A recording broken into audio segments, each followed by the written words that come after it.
On November 18th, 1887, before sunrise had fully lifted over the ridgeline west of Coldwater, the mercury in the nail-hung thermometer outside the blacksmith, she'd settled at 21 degrees, and the first wind of the day came down Granite Pass with the dry rasp of blown ash, carrying coal grit from the stamp mill and frost that bit through wool within minutes. Coldwater counted 312 souls that season, a rail-linked mining town cut into Wyoming territory by optimism, hard timber, and debt, with one church, one schoolhouse, one surgery room behind the apothecary, and one general store whose ledger reached into nearly every household. In such a place, winter was never merely weather. Winter was arithmetic. It measured stores against mouths, fuel against distance, and pride against whatever the land chose to permit. Dean Ramsey worked the cheapest edge of town where alkali soil sold for $4 an acre, because wagon wheels sank there in thaw and garden rows turned bitter unless a family hauled in better loam by hand. She was not old, though the weather had drawn fine lines beside her eyes and left her hands rough as split hide from years in tannin vats and smokehouses. Along the Platte route, she had once built a sound trade finishing harness leather, curing straps for teamsters who judged workmanship by whether a seam held at river crossing. That trade ended in a single week of bad luck and bad wind when a chimney crack in late August sent sparks into the rafters, and smoke, more than flame, spoiled what she could not carry out. Pelts took the taint. Oils turned. Customers moved on. By first snow, she no longer called herself a tanner. What she kept was knowledge, inherited first from her father in a river settlement that had no patience for waste and no mercy for cold, then sharpened by her own years among freight camps, where a failed lantern meant a failed night watch, and sometimes a dead mule by morning. Her father had rendered every autumn, not as thrift alone, but as planning with moral weight, saying that fat left to rot in a ditch was food stolen from February light. He had died of lung fever when Dean was 23, in a winter where drifts reached the lower rail of the corral fence, and neighbors survived because his daughter had followed his ledgered methods without changing a single ratio. In Coldwater, she carried that chain forward with no ceremony, only repetition. Sweet weight, water measure, salt fraction, wick twist, burn test, record. The workshop she rebuilt on the alkali edge looked, at first glance, less like a business than a stubborn fortification against a threat no one else considered immediate. She laid out triple brick kettles on a packed clay footing, each kettle nested for heat control, each firebox vented through iron pipe salvaged from a collapsed assay shed and purchased in 3 uneven lots for $11, $9, and $6.40. She set ash filter troughs in a run of 12 feet, lined with burlap and fine wood ash, sifted through a half-inch screen, and beside them she cut a shallow corridor into north-facing earth, shored it with cottonwood planks and stone, then half-buried the cooling room under sod so interior temperature held steadier than any frame building could promise. She measured everything. A man could mock a method, but figures refused embarrassment. At midday, wagons passed toward the mine head, and men turned their necks to watch her stir rendered fat with an oar-shaped paddle she had planed herself from hickory. By evening, she stood with a ledger on her knee, noting lot numbers by source, impurity loss by batch, wick uptake by candle diameter, and burn hour per ounce in controlled draft and open draft alike. She sold a few pieces for immediate use, enough to cover salt, wick cotton, and replacement brick, but most she labeled and shelved in narrow crates by weight and intended purpose. 9-inch pillars were marked for surgery and church use, where a steady wall of light mattered more than ornament. 4-inch tapers were marked for household ration schedules. Broad emergency stubs were intended to stand in sand trays when holders failed or hands shook. She did not build inventory for market praise. she built for sequence failure. Hollis Wainwright, owner of the general store and the broadest credit ledger in 3 counties, wore broadcloth coats with stitched cuffs and boots, polished so thoroughly they reflected lamplight even at dusk. And he spoke with the ease of a man accustomed to hearing his own judgment echoed before sunset. When he first toured Dean's rebuilt shed, invited by no one, but informed by everyone, he leaned his gloved hand on a clean brick pier and said loudly enough for teamsters in the yard to hear that she was burning food for shadows, then laughed as if he had settled a civic question. The phrase moved quickly through cold water because mockery was cheaper than analysis and safer than admitting uncertainty. Within a week, children passing her fence called the stacked crates Ramsey's funeral wax, and mothers who had once traded lard recipes with her turned their conversations toward kerosene deliveries and railroad reliability. The confidence in those deliveries was not wholly foolish. The North Platte spur had cut travel time, merchants said, from seasonal gamble to predictable schedule, and Coldwater had grown used to weekly crates of lamp oil, medicines, bolts, and coffee, arriving with the force of modern promise. Wainwright extended kerosene on credit to miners whose wages lagged and to boarding houses running 5 lamps through supper and cards, and his confidence became communal policy by repetition. Why render by hand, many asked, when steel tracks tied the town to distant refineries? Why store by weight when one could buy by gallon from a proper counter? These questions held social force. To stand with Dean was to stand against the prevailing assurance that progress had removed old hazards. Few were eager to do so. Yet Dean's work widened month by month through the winter and spring, not rapidly but with disciplined increments that any careful observer could verify.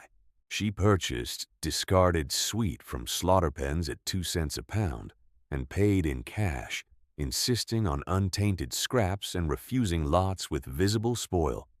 Then trimmed connective tissue before first melt, so her smoke profile remained low in enclosed rooms. She twisted wick cord in 12-yard runs from combed cotton, using a weighted spindle to keep tension equal, then cut lengths by mold depth, plus a 1-inch handling allowance to prevent submerged tips during pour. She tested each formulation at night with shutters cracked to produce a controlled crosswind, and marked results in 3 columns only: smoke, drip, and steadiness. Batches that failed any one measure were remelted, filtered, and recast. Batches that passed were wrapped in plain paper, inked with date and hours, and stacked in the half-buried room by row and lot. By the end of April 1888, Dean had spent $73.18 on materials and recovered less than half in direct sales, a ledger imbalance that gave her critics the language they wanted.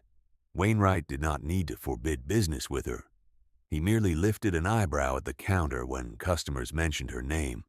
And in a town where hiring favors, church invitations, and emergency credit all flowed through linked relationships, that gesture accomplished enough. Men who relied on his account called her methods backward at the pump. Women who privately asked about wick braiding did so in daylight only when no one from Wainwright's family stood in the street. Mockery became policy, then habit, then background noise. Dean answered once, and only once, in public when the blacksmith Elias Crowley asked whether the jeering bothered her after 2 boys shouted funeral wax from the road and ran laughing into the dusk.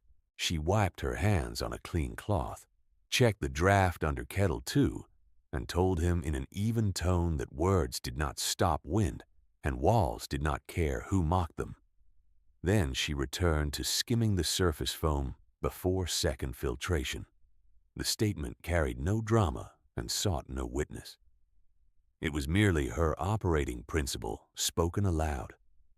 When May warmed the valley floor, she expanded storage rather than output, because she judged containment the true weakness in most frontier stockpiles.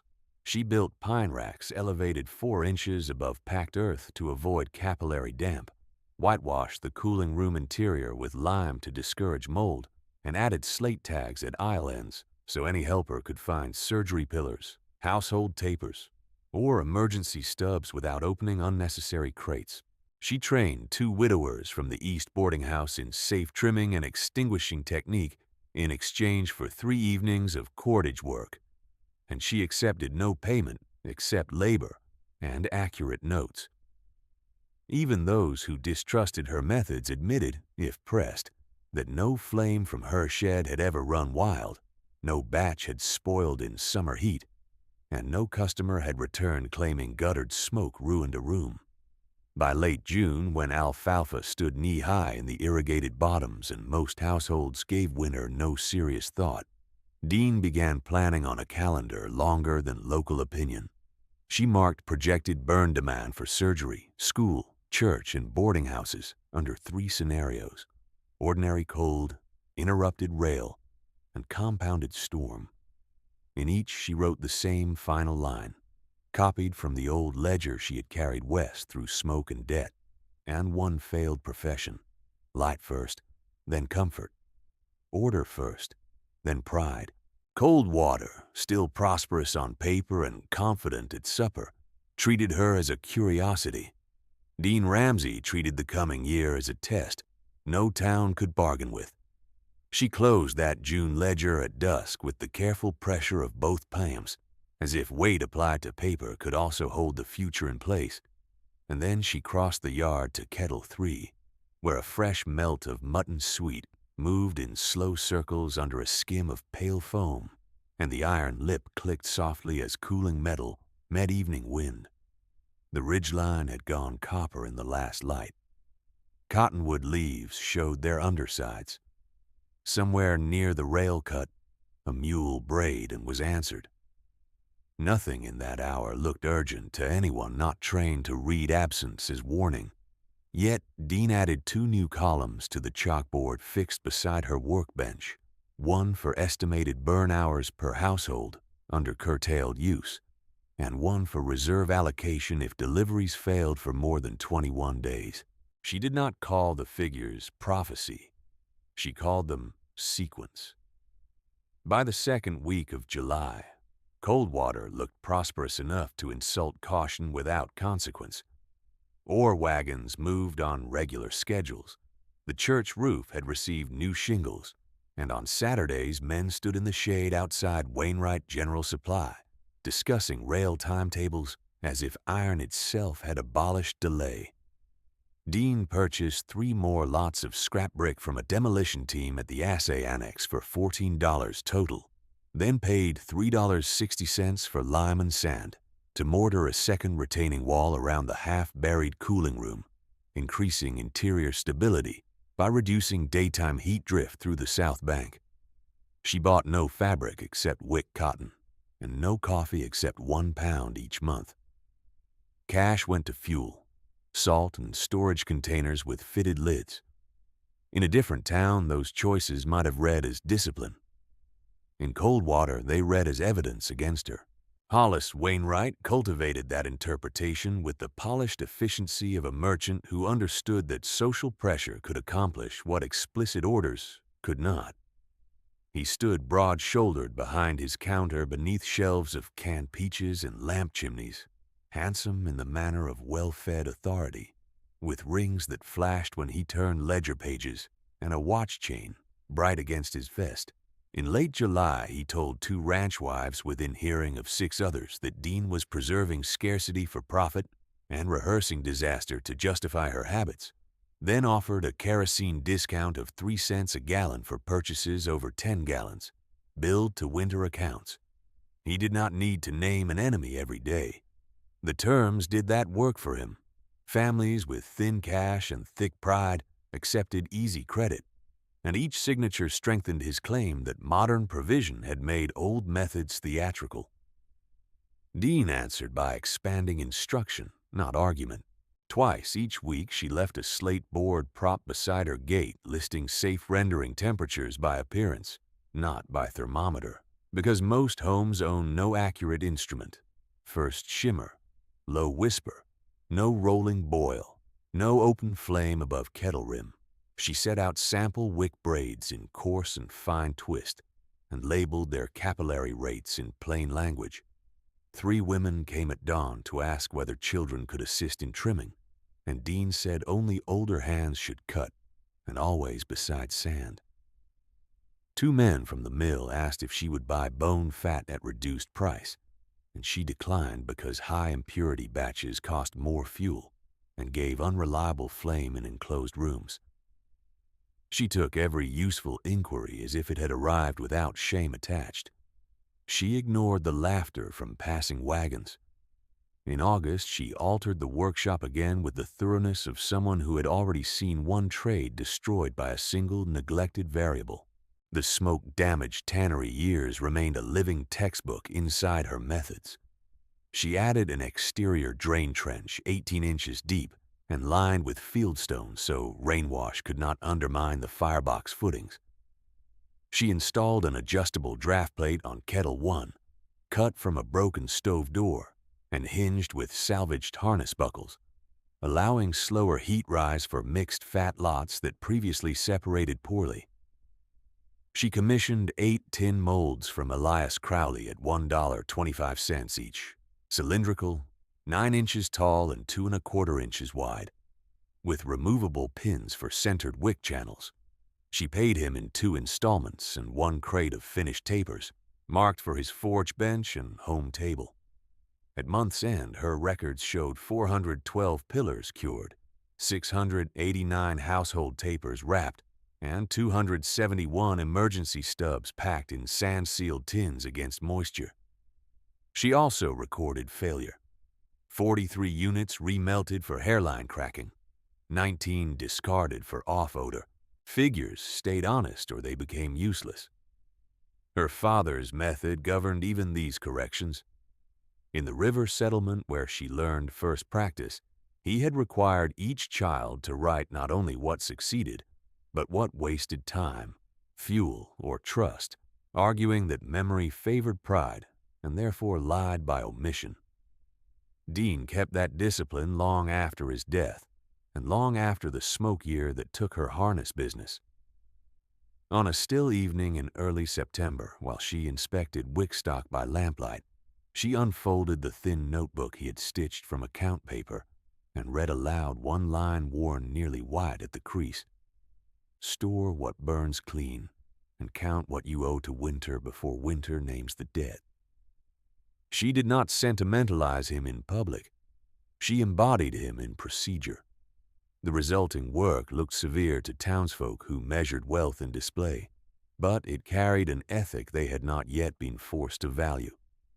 On October 3rd, 1888, before dawn, temperature in Coldwater fell to 19 degrees, 6 weeks earlier than the prior year's first hard cold, and rain from the night turned to skin ice on rail ties above the North Platte crossing.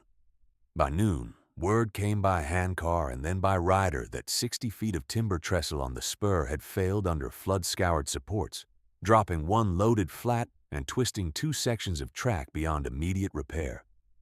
Men gathered in front of the telegraph office, hats crusted with sleet, listening to estimates that changed every hour as upstream reports conflicted and replacement timber proved farther off than expected.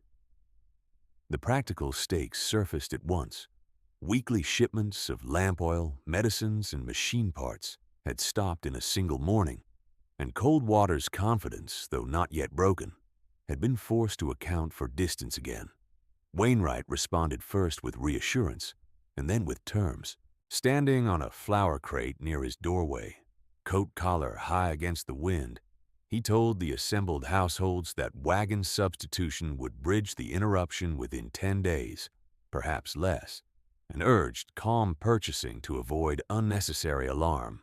By evening, he had raised kerosene from 28 cents to 61 cents a gallon, citing replacement transport costs and scarcity risk. When Dean said quietly that mule teams could not maintain schedule once drifts set against Granite Pass, he replied that fear had become her trade, and told those within earshot that panic paid no dividends. Several nodded, not because they believed him entirely, but because dependents had already narrowed their choices. Credit bound skepticism to obedience. She spent the next 48 hours converting warning into output. She rode to the slaughter pens and bought every acceptable scrap of beef and mutton suite the yards considered refuse. 1,140 pounds in total at 2 cents a pound, paying $22.80 from reserves she had kept hidden in a flour tin beneath the cooling room steps. She hired 2 teenage brothers for hauling only, no fire handling, at 75 cents per day and supper, and set them to cutting fuel lengths and carrying water from the pump before dark. She twisted wick cord in 12-yard runs until her fingers stiffened, then warmed her hands over coals and resumed. By lamplight, she revised her allocation board, surgery first, then shared shelters, then households by occupancy and existing stores. She crossed out projected market sales entirely. From that night forward, she rendered for one purpose only, to hold organized light through a season that had already begun to misbehave. 3 days passed before any replacement wagons reached town, and they brought less than half the promised oil. 2 barrels leaked en route.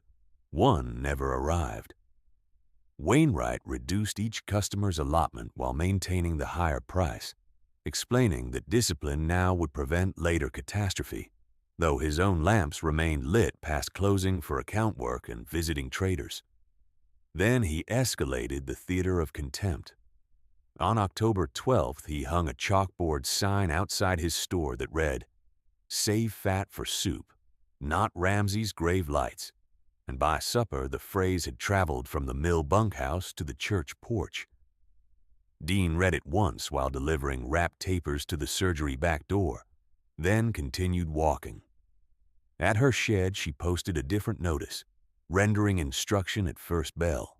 No fee. Bring clean vessel and cloth filter. 4 households came the first morning. 2 came the second. Then attendance thinned as whispers spread that visible association might endanger winter credit or hiring favors. Instruction remained available. Social cost remained real. By the last week of October, Coldwater had entered a new arithmetic none of its public optimists could fully deny. Night temperatures sat below freezing on 12 of 15 days. Pump handles squealed in the mornings. 1 boarding house dining room consolidated from 4 lamps to 2. The surgeon postponed evening procedures not yet urgent, citing uncertain illumination and fatigue among assistants trimming poor wicks that drowned in imported oil, cut too thin. Dean adjusted again, pouring larger diameter emergency stubs that could stand in sand trays without holders and trimming wick tails to a standard 1/2 inch before wrapping, reducing user error in untrained hands. She moved 600 finished candles into indexed crates by measured burn length and marked each crate with red or black tally for smoke profile, so volunteers could rotate stock safely during extended use. On November the 27th, geese passed south in 3 tight waves before noon, lower than usual and moving with a haste that old stockmen noticed but did not discuss loudly. Barn cats that had slept on porches all autumn refused the open boards and scratched at interior doors before sunset. Pressure dropped hard enough that pump rods gave a brief metallic cry at each stroke. Dean sealed the candle vault, stacked split cottonwood under tarred canvas, and secured iron stands beside the surgery entrance. Elias Crowley met her at the lane with his hat in both hands and asked with no mockery left in him whether she truly thought the worst was near. She tied the final hitch on the canvas line and answered in the same even register she had always used, telling him that talk did not slow weather and walls did not recognize pride. Then she turned toward the shed as the first fine grains of snow began to move sideways across the yard. The first grains struck her cheek like sifted salt, light enough to seem harmless, and Dean watched them travel almost level across the yard before dropping, a narrow gray ribbon of motion that told her more than any porch remark could have done. She went directly to the shed, barred the west door, and shifted from ordinary production to storm protocol without announcing the change. Kettle 2 received the cleaner mutton lots reserved for surgery pillars. Kettle 1 took mixed beef fat for household tapers, and Kettle 3, banked lower, held remelt stock for emergency stubs that needed shape more than beauty. She reset firebrick spacers by ½ an inch to moderate heat rise, then hung 2 tin clocks where helpers could see them and marked strict stirring intervals in chalk. 5 minutes for first melt, 8 for clarification, continuous skim through final pour. Waste in fair weather cost coin. Waste in early storm season cost lives. By sunrise on November the 28th, she had rewritten distribution cards in 3 colors and nailed them to the inside wall above the packing bench. Red cards listed surgery use only, with wick trim every 40 minutes and window venting every second replacement. Blue cards listed shared rooms, churches, boarding house kitchens, and schoolhouse benches if classes continued through dark mornings. Black cards listed individual households by count of sleepers, available stove fuel, and known lamp condition. She did not guess at need. She measured it. The widowers from the East boarding house arrived at first bell, and Dean set them to weighing finished pieces on the brass scale to the nearest quarter ounce, then taught them to reject any candle with a seam void deeper than a thumbnail. By noon, they had repacked 9 crates and corrected 14 mislabeled bundles left from hurried work 2 nights earlier. Accuracy returned. So did speed.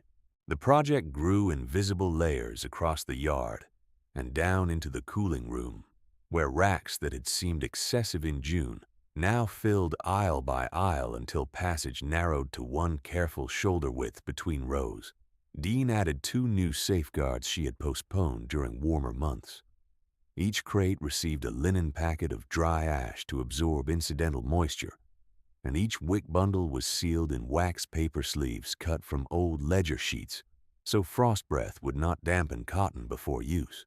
She built a counting frame from scrap pine, 10 pegs across by 12 rows, to track daily output without opening the main ledger in wet gloves. On November 29th, despite cold and wind, the frame recorded 46 surgery pillars, 72 household tapers, and 30 broad stubs poured, cured, trimmed, and wrapped before nightfall. She nailed the tally to the wall. Numbers invited inspection. Rumor could not argue with inventory.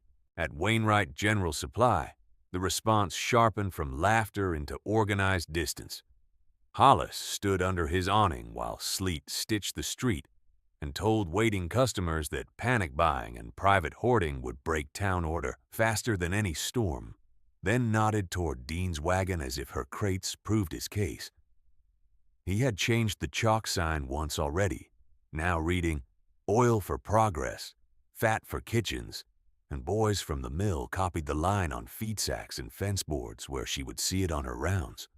2 women who had attended her rendering lesson in October crossed to the opposite boardwalk when they noticed her at the apothecary door. At church supper, when benches were reassigned to keep families near their kin, her place was omitted and later explained as a counting error no one tried to correct. Exclusion became procedural, polite in wording and cold in effect. Dean answered each slight with work that could be audited by any honest eye. She delivered 12 pillars to the surgery with burn slips tied in twine, each slip listing expected hours at controlled draft and estimated loss under frequent door opening. She left a bucket of trimmed wick offcuts at the schoolhouse, not for lamp use but for practice braiding, and offered to return after lessons to teach older pupils safe knotting and cap maintenance. The school board declined through a written note, signed by 2 trustees who thanked her for generosity while citing concern that children might carry render habits home and alarm households already strained by supply uncertainty. She folded the note into her ledger without comment and used the evening hour to test a lower salt batch that reduced sputter in unheated rooms. It burned clean for 6 hours and 13 minutes. She wrote the figure twice to confirm no transcription error. By the final evening of November's fourth week, social pressure had moved beyond casual insult into economic warning. A team foreman told one of Dean's helpers that continued labor at the Ramsey shed might affect winter shifts at the mine, since management preferred men not associated with alarm trade. A boarding house keeper refused her request to post candle use instructions in the dining room, then privately asked for 2 bundles at reduced price after dark. Even the blacksmith, who had shown her steady respect, spoke with lowered voice when he purchased 20 tapers, explaining that he would pay cash and carry them under canvas because his credit line with Wainwright remained open until spring. Dean did not rebuke him. She wrapped the bundle, added 2 emergency stubs at no charge, and repeated handling instructions in the same patient tone she used with every customer, whether they arrived boldly at noon or quietly after dusk. On November the 30th, the town council called an evening meeting in the church annex to discuss fire precautions, ration advisories, and rumored stockpiling. Hollis attended in a fresh coat, dry boots, and an air of burdened responsibility, carrying 2 account books under his arm as if stewardship itself were visible in paper form. He spoke at length about civic discipline and argued that open-flame alternatives to imported lamp oil posed a special risk in crowded structures, then looked toward Dean without naming her and proposed a permit requirement for large private wax stores. Several nodded, not from malice alone, but from fear of any hazard they felt they could regulate. Dean asked for permission to respond and received it. She placed 1 surgery pillar on the table, trimmed the wick to 1/2 inch, lit it, and adjusted flame height with the nail she kept on a cord around her neck. Then she spoke for less than a minute, describing filtration standard, smoke profile, extinguish method, and minimum clearance from curtains and rafters. She did not defend her character. She defended procedure. The council postponed the permit vote until after the next supply report, which satisfied no one and changed little. Outside in the dark, 2 ranch hands called out funeral wax as she hitched her wagon, but their voices lacked conviction, more habit than certainty. Within 24 hours, both came separately to buy household tapers in plain wrapping. Dean sold at posted price and recorded lot numbers in her book. She also expanded teaching for those willing to learn without spectacle. In the old livery lean-to, she ran 3 dawn sessions on wick trimming, container spacing, and safe vent rotation for rooms housing more than 10 souls overnight. Attendance remained small, though steadier than before. 4 families first morning, 6 the next, then 9, including 1 clerk from Wainwright's store who kept his hat low and asked precise questions about relighting after accidental drown. Dean answered each question fully. Competence, in her view, did not require public allegiance. Weather signs multiplied with an intensity that stripped pretense from anyone who had ever worked stock or freight in true winter country.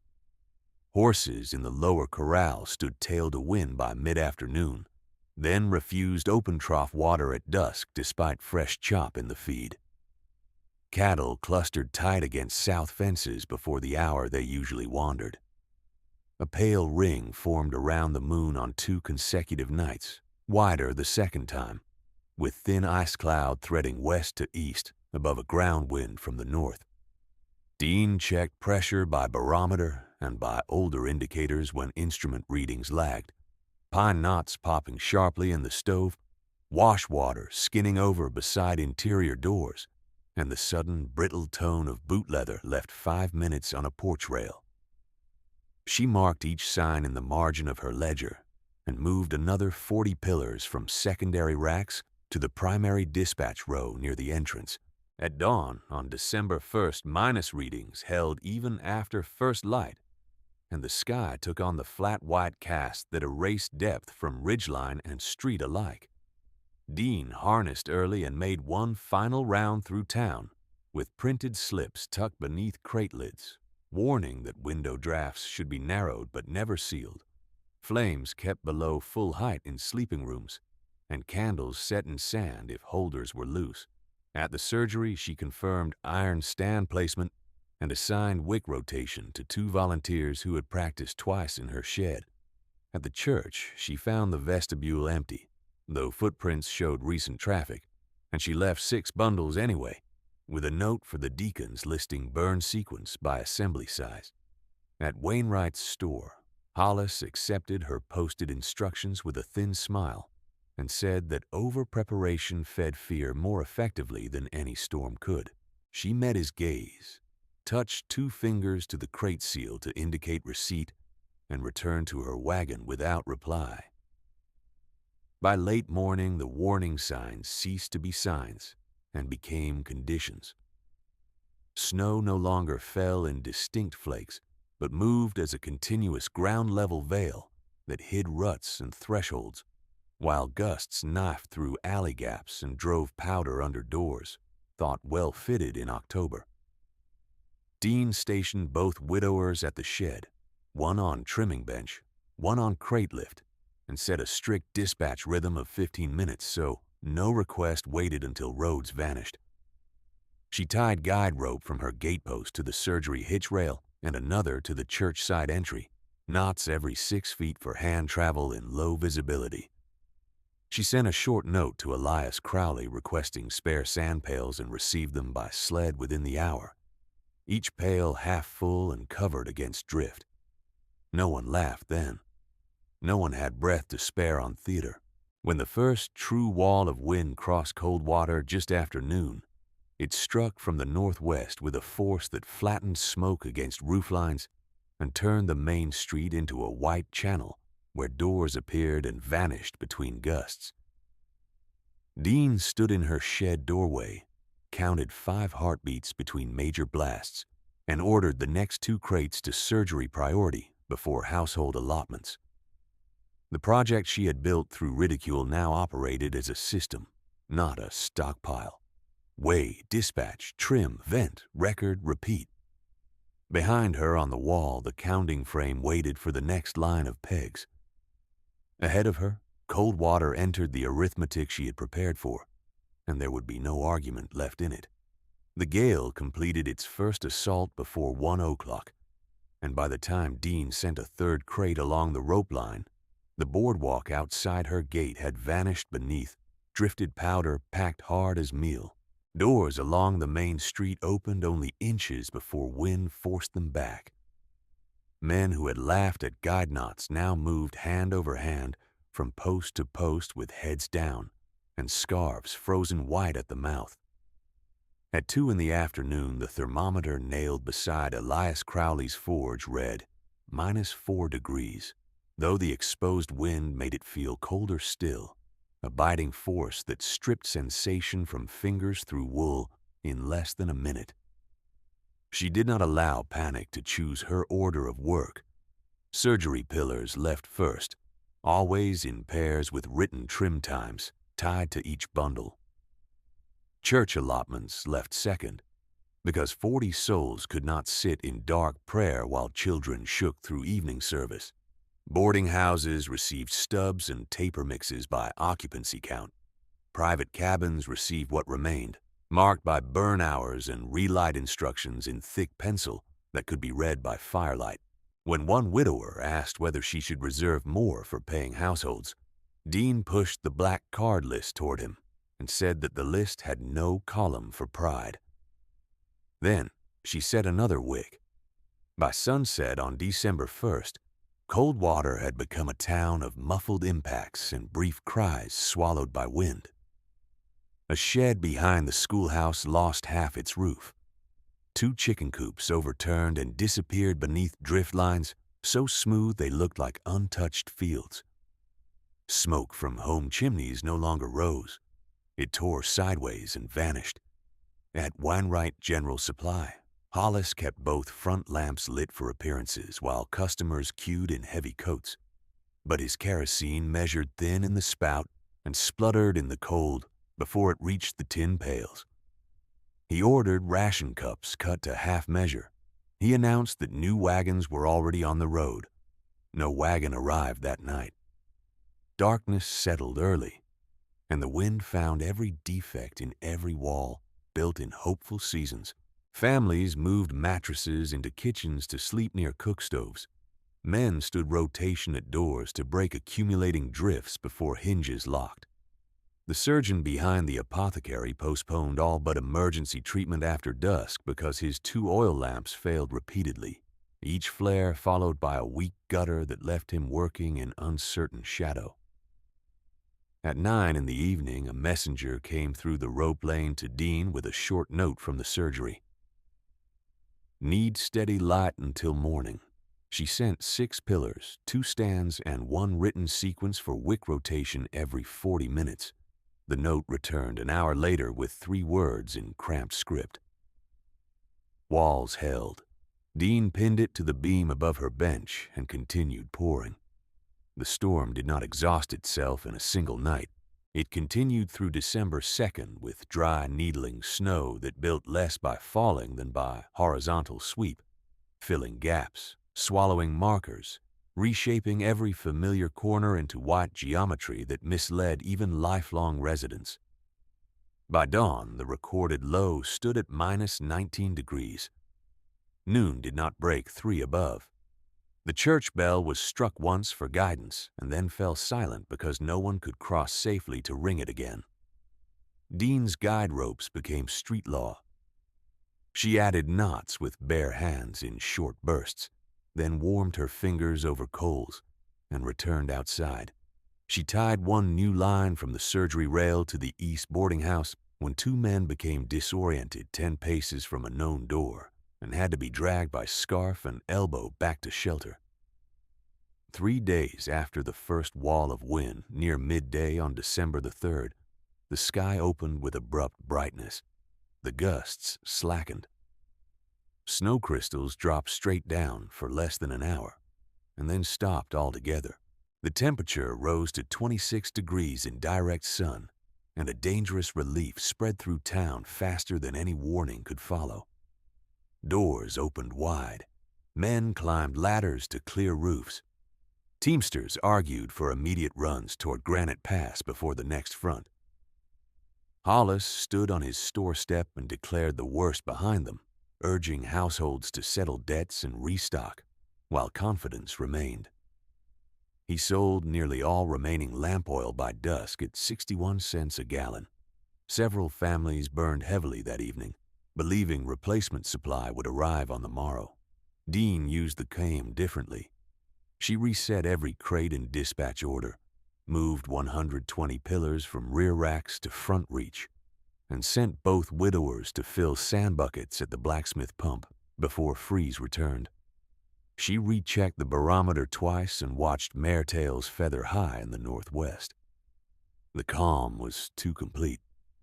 It had the posture of a pause, not an ending. Before dawn on December the 4th, the second system struck from the northwest with a deeper roar and heavier load, and by breakfast the thermometer dropped from 11 above to -8, then kept falling. Snow came in denser bands now, wet enough to weight awnings and then flash freeze into hard shell. Window panes cracked with sharp reports. A porch beam failed at the telegraph office. At the mine, the upper hoist house iced along the cable drum, despite men chipping through shifts and foremen shortened operations to daylight hours only. The town surgeon moved his treatment table closer to the wall where Dean's pillars threw the most stable light, and he sent a second request: additional stands if available, immediate. A week into the sequence, shelves at Wainwright's store showed their own weather. Coffee sacks slumped open and then vanished. Sugar bins emptied to scraped corners. Lamp chimney crates went bare except for mismatched glass. Hollis kept his coat pressed and his ledgers dry, but status no longer insulated him from arithmetic.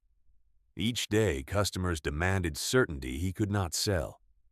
Each night, he counted less oil in the back room. On December 10th, he posted a new notice limiting kerosene to 1 quart per household, regardless of credit. and by then even that measure could not be met for all who lined the boardwalk. His own clerks trimmed store wicks to stubs and worked by one lamp near the register. By the second week of December, desperation had altered the town's rhythm. Conversations shortened to requests and refusals. Church attendance fell because crossing open stretches in dark wind risked disorientation. At the surgery, postponed cases became urgent cases. At boarding houses, shared rooms doubled occupancy to conserve fuel and light. Dean continued her distribution rounds with written logs signed at each stop, not for payment but for accountability when memory blurred under stress. She corrected unsafe habits wherever she found them, lowering flames, widening vent cracks, moving candles away from hanging cloth and stacked paper. Some listened with gratitude. Some listened because there was no other steady light to be had. The first death came on December 11th, and it traveled through town in a hushed chain of voices rather than a bell. Ruth Hale, the schoolteacher, had left the East boarding house at first light to check on two absent pupils whose family cabin stood beyond the willow cut, and she had taken a wagon path that appeared passable when she set out. Wind rose. Visibility collapsed. Her borrowed mule balked near a drifted fence and would not pull farther. Searchers found her by late afternoon, less than 200 yards from the side door of the church annex, one glove missing, attendance slate wrapped inside her coat to keep it dry. The pupils she meant to reach were alive with kin in another cabin. Ruth Hale was not. The schoolhouse closed. Her desk remained as she left it, primer open to a lesson on spring rivers no child could attend to that week. 2 days later, December the 13th, freighter Thomas Bell attempted to bring a reduced load from the South Road after reports of brief clearing beyond the pass. He was stubborn, capable, and known for delivering on schedules others declined, which had made him useful in fair seasons and vulnerable in this one. His team reached the outer mile marker before whiteout erased all depth. Horses turned broadside and refused the grade. Tomas cut one trace to relieve strain and tried to lead the near horse by headstall, lantern in his left hand, reins looped at the elbow. When the rescue party located him after nightfall, the lantern was cold. His gloves were still on, and both horses stood nearby with icicles hanging from their jaw hair, alive but shaking.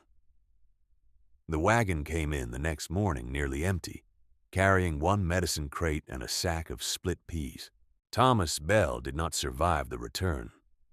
Cold water absorbed those losses and then took a third. Eliza Moore, widowed 2 years and living in a narrow cabin behind the Cooper shed, rationed fuel too hard after her oil failed and tried to hold heat with banked coals in a room left unlit to save matches. Neighbors found her fevered on December 12th and brought broth, but darkness had already made safe tending difficult. Without reliable light, she could not keep stove drafts steady, could not measure medicine intervals, could not monitor her own breathing through the long nights. Pneumonia took hold. She died just after dawn on December 14th. Quilt pulled to her chin, teacup untouched on the stool beside her bed. Women from 3 streets away came to wash and dress her by candlelight Dean had issued 2 days before, too late to alter the ending.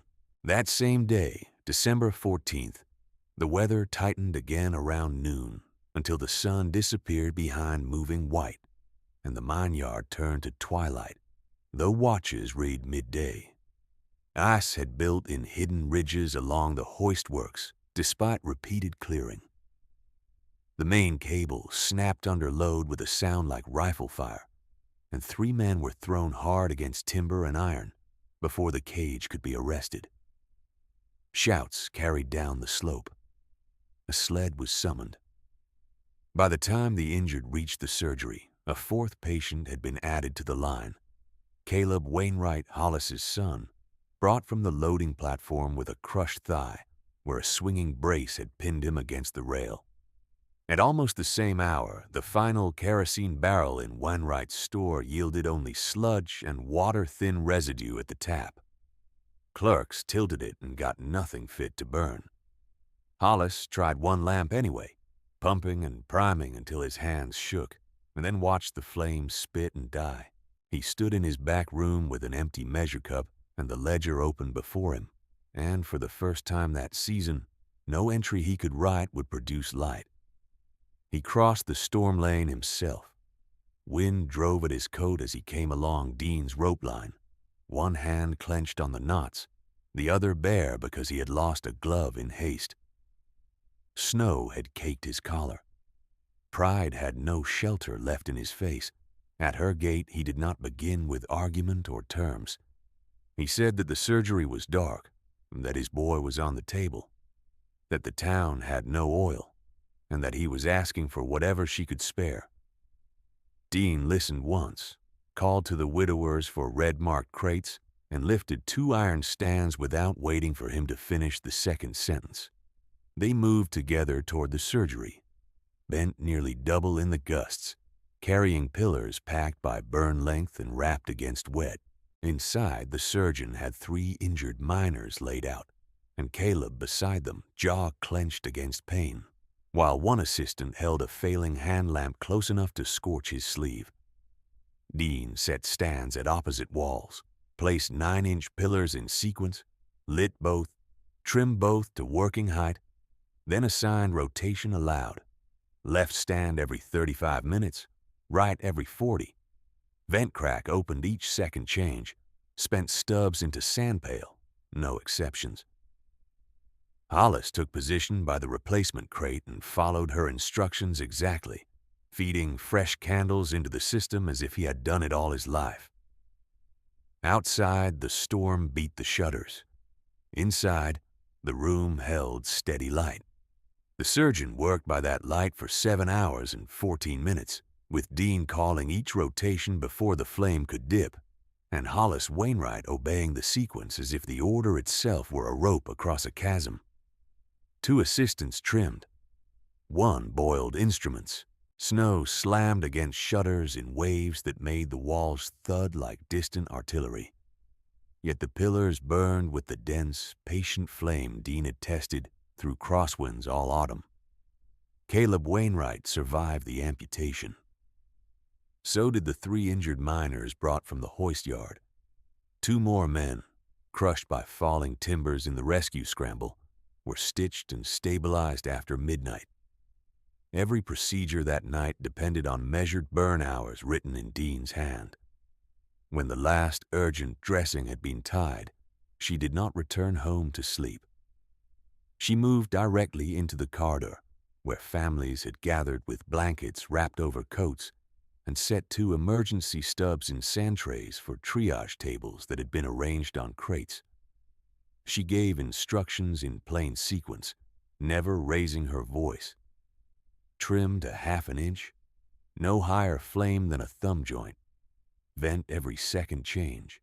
Do not carry lit candles through door gusts. A mother with a fevered husband repeated the steps back to her. A mine clerk wrote them on the reverse of an ore invoice and pinned it beside the surgery door.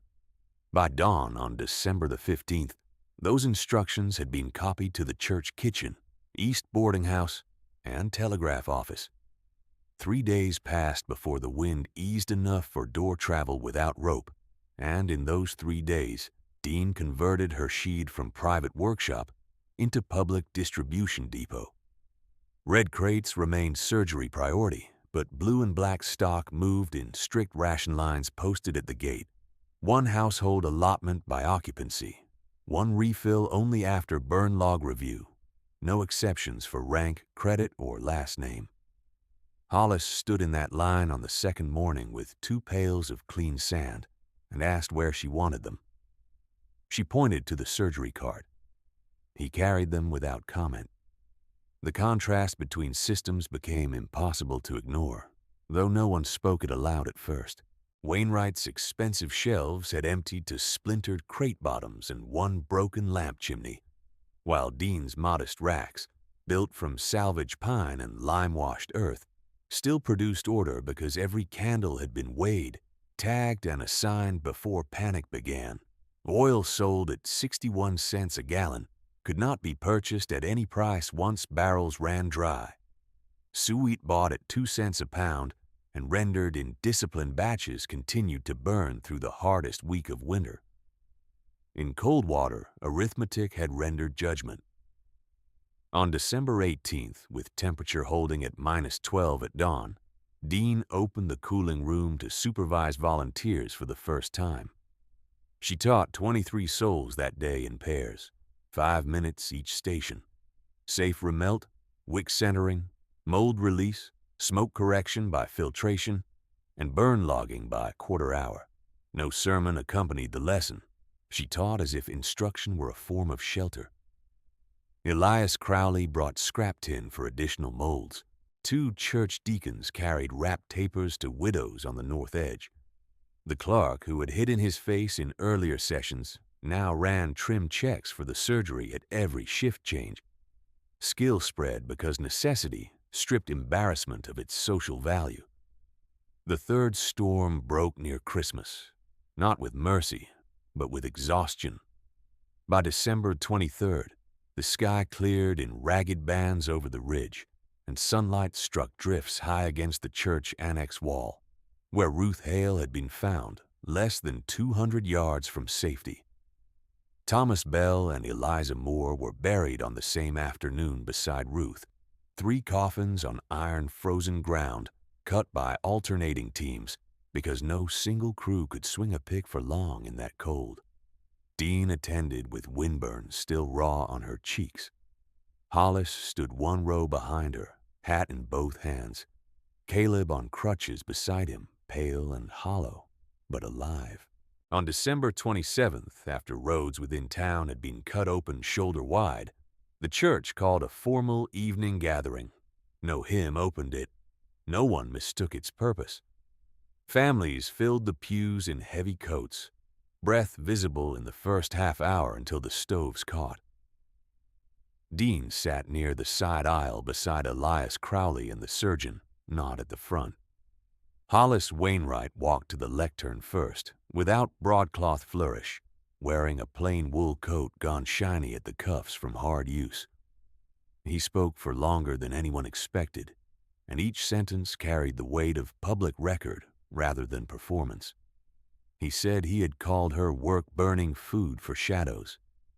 He said he had hung the chalk sign mocking her as grave-light trade. He said he had raised kerosene from 28 cents to 61 cents while telling the town to trust his supply lines, then watch those lines fail while her racks held.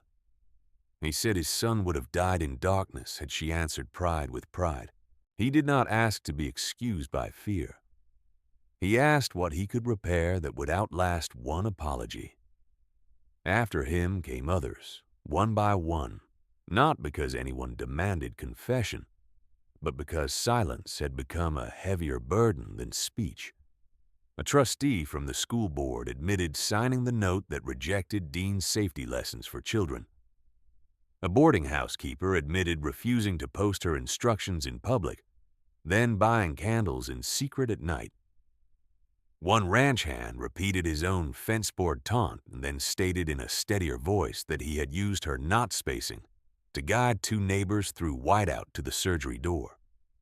Even those who did not step forward listened with lowered heads as the language of mockery was spoken back into the room and named for what it had been.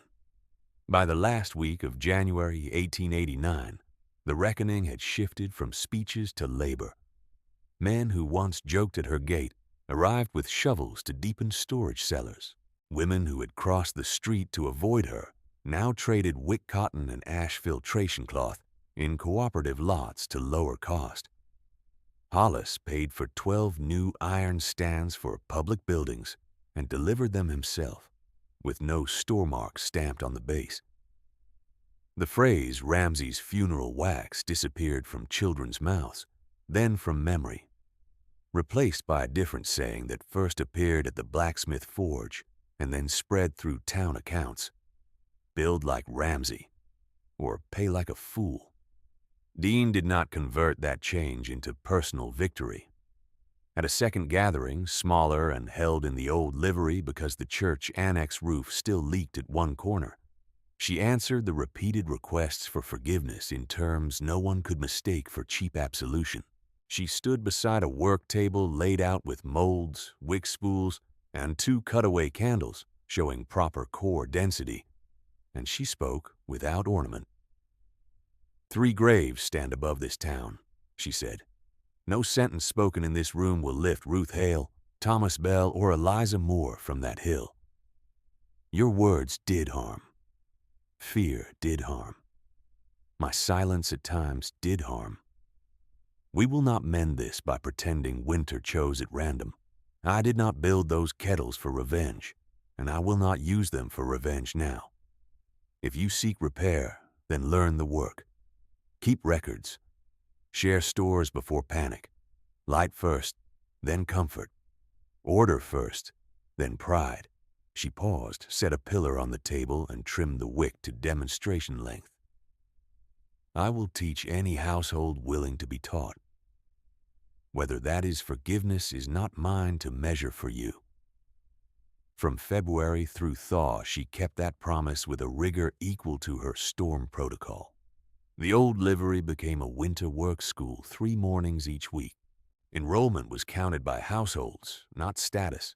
41 by March, including Wainwright's own clerks, the school trustees, minors, ranch wives, widowers, and 2 deacons who had once kept their distance for fear of offense. Each household received a ledger sheet with monthly targets: fuel, light, preserved food, medical reserve, and contingency days if rail failed. Any number without source was marked incomplete. Any boast without inventory was dismissed.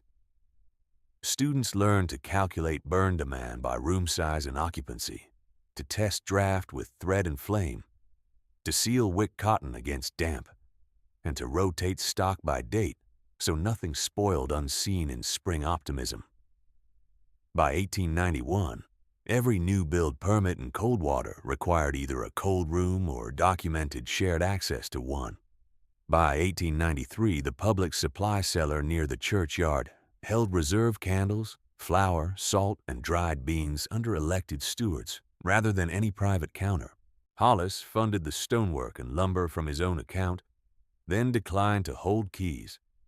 Caleb, walking with a cane but strong enough for books and tallies, became one of the first clerks trained to audit winter ledgers by household month and emergency tier. By 1896, the town census counted 347 souls, and each school term included 2 practical weeks on preservation, light management, and storm logistics, taught from Dean's worksheets copied in neat script by older pupils.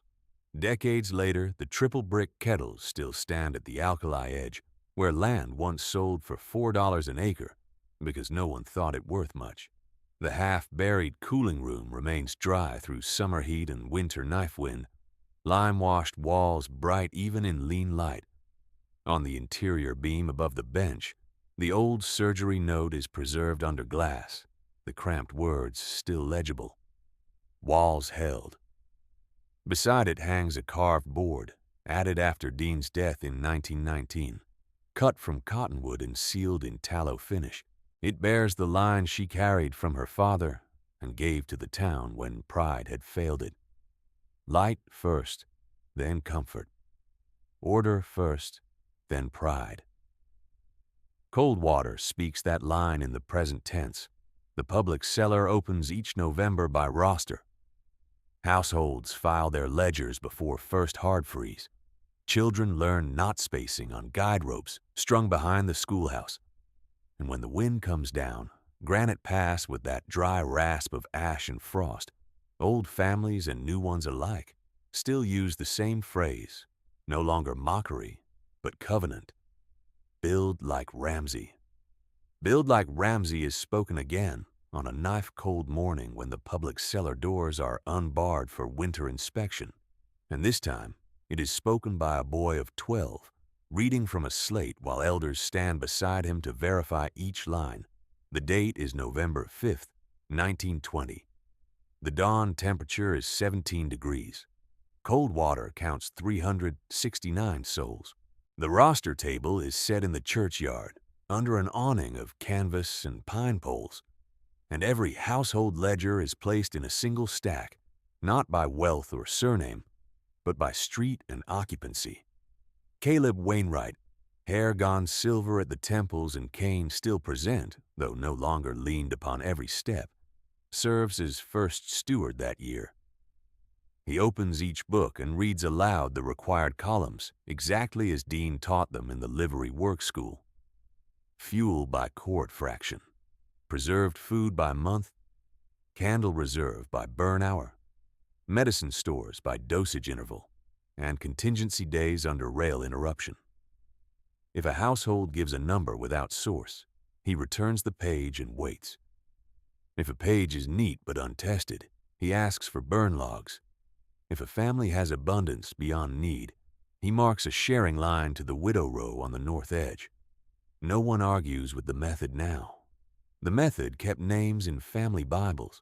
At the second table, the old signs are checked against weather indicators once dismissed as superstition by proud men in polished boots and thin coats.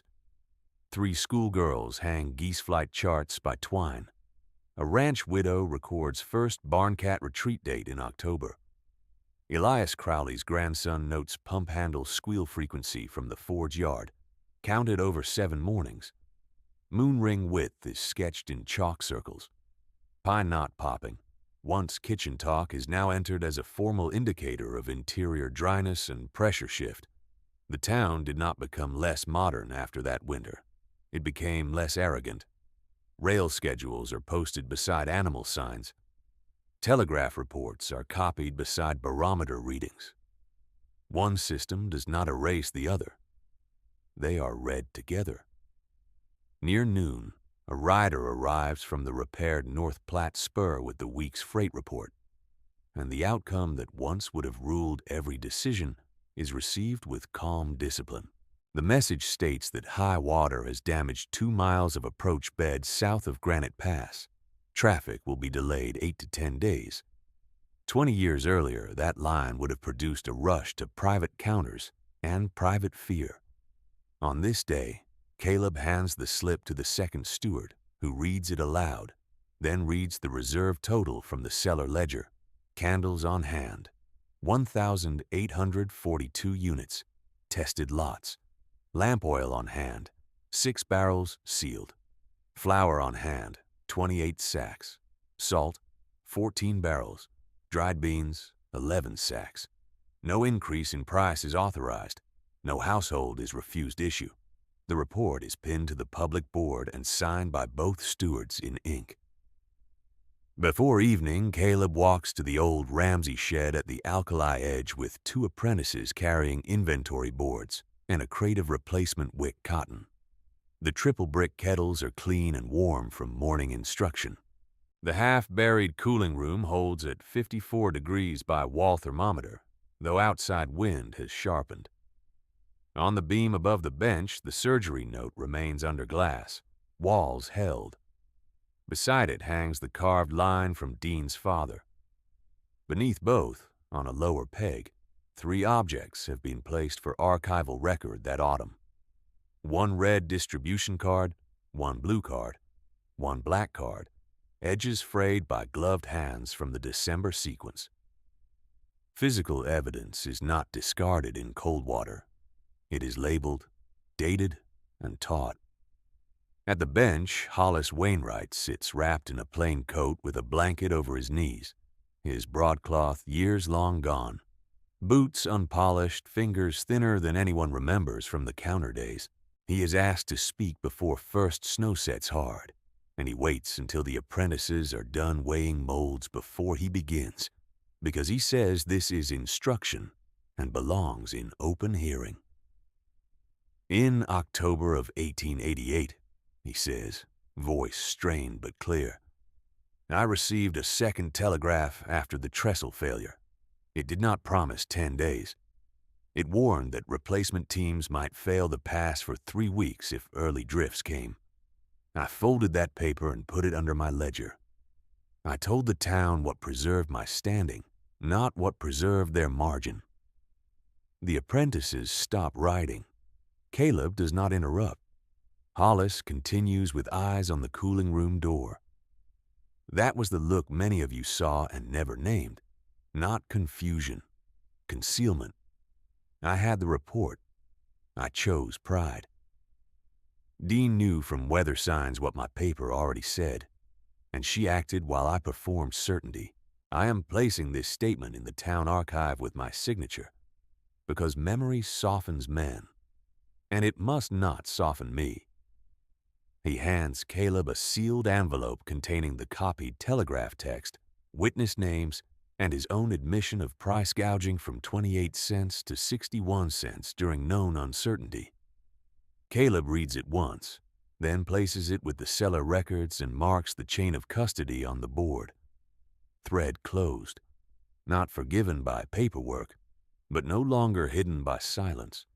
3 days later, on November 8th, the church hall fills after supper for the annual winter covenant, and the reckoning that once happened in raw grief now happens in deliberate maintenance. The names Ruth Hale, Thomas Bell, and Eliza Moore are spoken first, before any practical vote. Their grave markers were reset in spring after frost heave, and this year each school class has been assigned 1 week of care for the hill path, so no winter burial route drifts shut again. Then households stand to report what they failed to log, what they corrected, and what they will teach. A boarding housekeeper admits he skipped 2 burn tests in September and now submits corrected records. The school trustee line states that practical training hours were reduced by 1 week during harvest and asks to restore them before first freeze next year. A ranch foreman reports that one family on the outer road still has no cold room and requests labor volunteers, not charity, for a 2-day dig and stone lining. Hands rise across the hall. No one asks what name will be painted on the wall when the work is done. When Caleb is asked, as he is each year, what measure of forgiveness he believes the town has earned, he answers in Dean's own structure and not his own comfort. Forgiveness was never sold here by the yard, he said. My father asked what he could repair. She told him to learn the work. We have had 32 winners to test whether we were listening. Keep ledgers honestly. Teach without gatekeeping. And share before fear. That is the only answer that holds weight. After the meeting, he walks alone to the hill where 3 stones stand in one line, and a 4th lies a short distance downslope beneath a cottonwood. Dean Ramsey died 1919, age 71. The moon is clear. The wind is light. From the town below comes the small, steady glow of tested flame. Not many lights, but enough, placed with intention. He sets one broad emergency stub in a sand cup at the base of Dean's marker, trims the wick to 1/2 inch, and lights it with a wooden spill. The candle burns level for nearly 6 hours in 24-degree night air, exactly as its wrapping slip predicted. By first bell the next morning, the apprentices return to the shed and begin teaching new households how to filter ash, center wick, and record burn drift by quarter hour. The methods are older than any one life in the yard, and newer than each hand that takes them up. Cold water still receives rail freight when rails hold. It still buys oil when oil is fair. It still preys in storms and buries its dead with care. But when pressure drops and geese cut low in tight waves, and pump handles begin their metallic cry before dawn, there is no laughter at the alkali edge, no chalk sign mocking preparation, no private ledger set above public safety. There is a roster. There is a cellar. There are hands at the kettles. And there is light.